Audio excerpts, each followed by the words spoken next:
प्यारीज। आज का जो हमारा टॉपिक होने वाला है for this video is quite interesting. जब भी मैं इंस्टाग्राम पे इसके बारे में बात करती हूँ, you guys have literally poured your heart on, you guys have literally asked me to put more such content. तो मैंने सोचा आज थोड़ी लंबी बात होनी चाहिए, थोड़ा डिटेल में डिस्कशन होना चाहिए।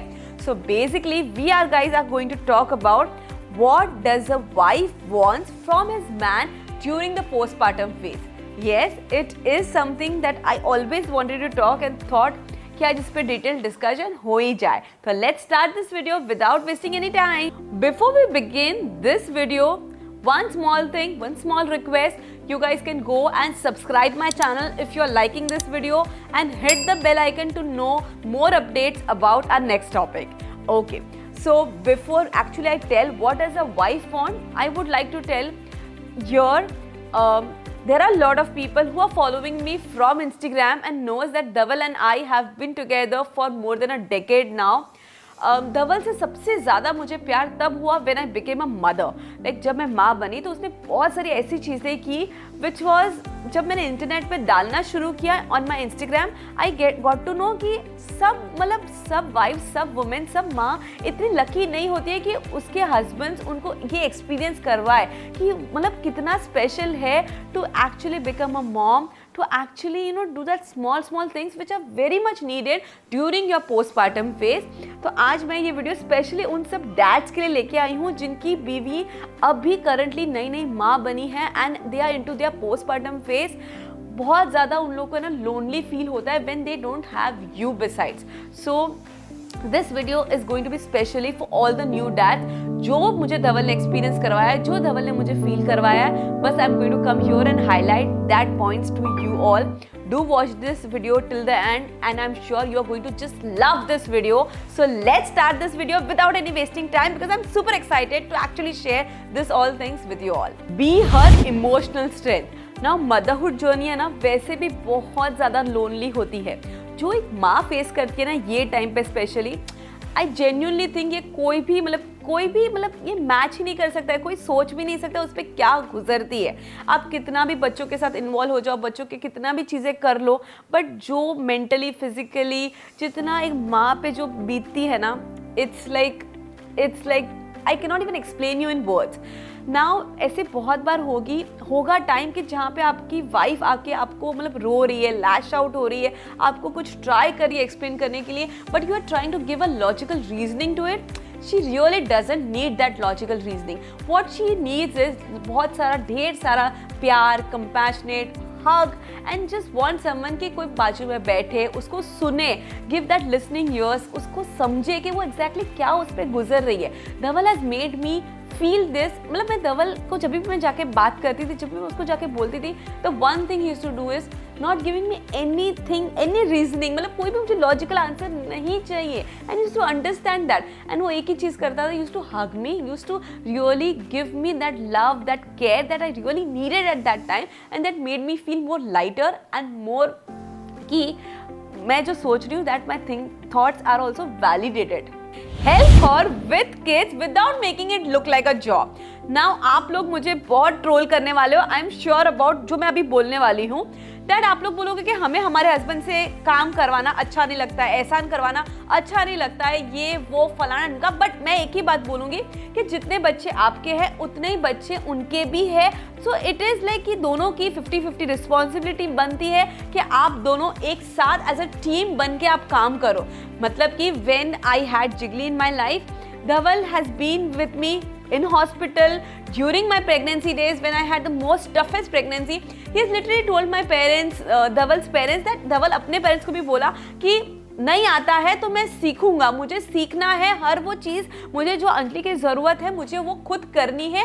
I really don't need any help, चाहे वो बाद में मेरे खुद के कुछ ब्रेस्ट फीडिंग के रिलेटेड काम हो, आफ्टर डिलीवरीज के पैड्स चेंज करने के काम हो, कौन सी चीज़ लानी है, बच्चों के डाइपर्स कैसे बदली करने हैं, बच्चों को बर्प कैसे देना है, स्वॉडल कैसे करना है, बच्चों घर में जो छोटी मोटी जो बेसिक खाना राशन वगैरह बनता है वो कैसे बनता है, कभी ज़रूरत पड़ी तो how we are going to do it, everything वो जो नहीं आता था वो सारी चीजें वो सीखा है. And I am super proud to have Dhaval as my husband in my life.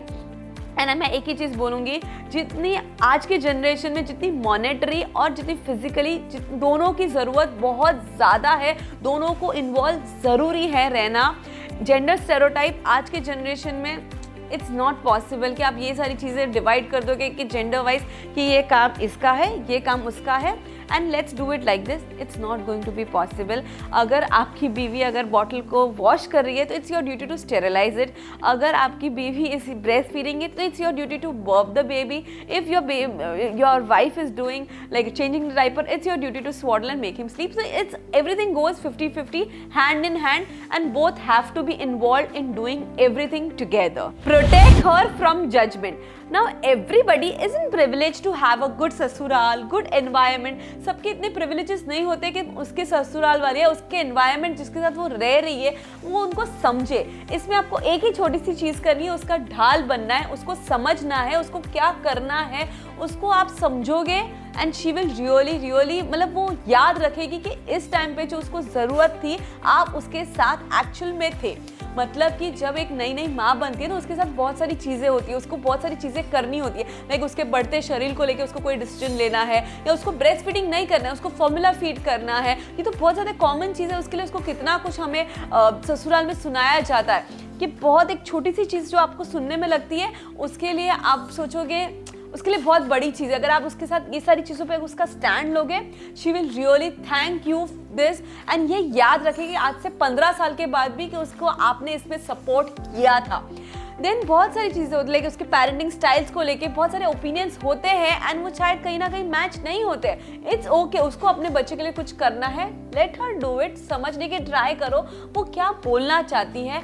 And अगर आप इस टाइम पे इसको ये सारे जजमेंट्स जो आते हैं ना एनवायरनमेंट या उनके आजू बाजू के लोगों के साथ लोगों के थॉट्स से, अगर आप इस टाइम पे उसको प्रोटेक्ट करोगे, she will really always remember कि कोई था मेरे साथ इस जर्नी में मुझे सपोर्ट करने वाला। Shower her with so much love the way you used to do before the baby. मतलब कि जब एक बेबी आता है हमारे लाइफ में तो बहुत सारी चीज़ें चेंज हो जाती है, बहुत कुछ बदल जाता है। सबका ध्यान बेबी की तरफ हो जाता है, सब कुछ बेबी के लिए इम्पॉर्टेंट हो जाता है एंड सडनली माँ किसी के लिए भी इम्पॉर्टेंट होती ही नहीं है। मतलब कि आप नई नई एक माँ बने हो, वो किसी के लिए कुछ इम्पॉर्टेंट कुछ मायने ही नहीं रखती है।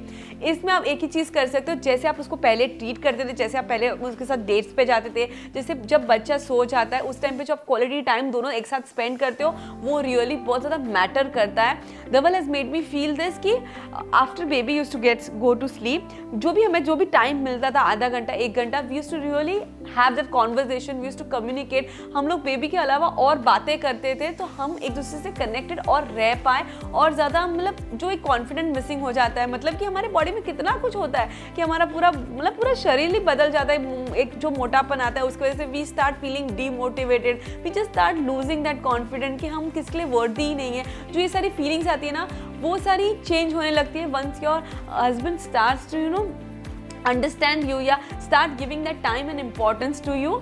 तो ये सारी चीज़ें थोड़ी थोड़ी बदलने लगती है। आपको जो अपने तरफ का जो देखने का नज़रिया है वो चेंज होने लगता है and that is very important I feel after you become a mom.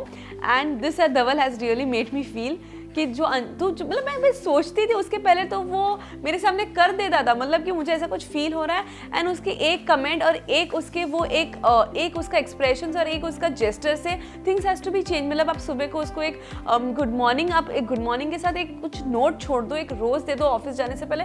This also really means a big gesture. I mean छोटी छोटी चीज़ें करना after having a baby really changes a lot, like especially in mother's life, because उसकी life, उसकी सब कुछ उसका baby के अराउंड ही रिवॉल्व होता है। उसमें suddenly she starts to forget himself, मतलब वो खुद को भूलने लगती है। उसमें अगर husband stood in this kind of a time and shows that love, that compassion, really means a lot at this point of a life. Take care of her mental health. Now 90% of the time हर औरत जब माँ बनती है ना तो वो postpartum phase, postpartum blues से गुजरती ही है। कुछ भी बोल दो, कितना भी बोल दो, वो गुजरती ही है बिकॉज उसके अराउंड इतना कुछ होता है दैट उसको खुद को आइडिया नहीं उसके साथ क्या क्या बदल गया, क्या क्या हो रहा है उसके अराउंड। एंड इसके बारे में मैंने इंस्टाग्राम पे ऑलरेडी बहुत बार बात की। आप जाके मेरे डिटेल में बहुत सारे वीडियोज़ है, आप जाके भर के वो वीडियोज़ को देखो, आप समझो, आपको समझेगा कि exactly postpartum blues, postpartum phase होता क्या है। एंड उस टाइम पे ना what she really needs from husband is, उसको कुछ भी नहीं चाहिए, शी जस्ट वांट कि उसका हस्बैंड उसको सुने, उसके थॉट्स को वैलिडेट करे, उसको समझे वो टाइम पे उसके साथ क्या जा रहा है, और बहुत ज़्यादा सीवियर है, बहुत ज़्यादा वो थॉट्स उसको हॉन्ट कर रहे हैं। तो one thing that really an husband can do is take a professional help, कि वो उसको और झगड़ा करके और उसको सीवियर बनाने के बदले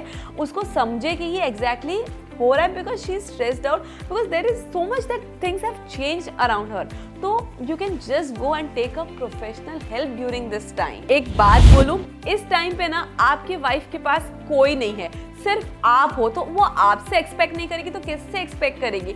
ये टाइम कोई भी रिलेशनशिप के लिए बहुत ज़्यादा क्रूशल होता है, बहुत ज़्यादा डिफिकल्ट टाइम होता है, और ये टाइम अगर आपने निकाल लिया ना, मतलब कि आप बहुत बड़े फेज से आप बाहर निकल गए हो। ये टाइम रिलेशनशिप में मेक इट या ब्रेक इट सिनेरियोज भी खड़े करेंगे, बट आपको उसको बस फील करवाना है that you are there for him. आप और अपने रिलेशनशिप को इसमें मजबूत कर सकते हो, और रिलेशनशिप को ग्रो कर सकते हो, और प्यार दे सकते हो, and you make him feel कि you are really matters a lot. मतलब वो एक फीलिंग आ गई ना आपके वाइफ में कि यू आर रियली, आप उसके जो लाइफ में, वो आपकी लाइफ में वो मैटर करती है। तो things are going to be easy, and things she will start feeling के उसके थॉट्स, उसकी सारी चीज़ भी एक वैलिडेट होती है, वो आप समझ रहे हो उसको। So yes, now let's quickly wrap this video. All the husbands, all the wives who are watching this video, please send this to the new dads, new moms, and please जितना हो सके उतना share करो. I've tried to put all my thoughts, what I had and what Dhaval made me feel during a postpartum phase. Hope you like this video, and if you like this video, then आपको तो पता है क्या करना है. Just for a reminder, do go and subscribe me, hit the bell icon, and if you like this video, then like, comment and share. Bye. See you in the next video.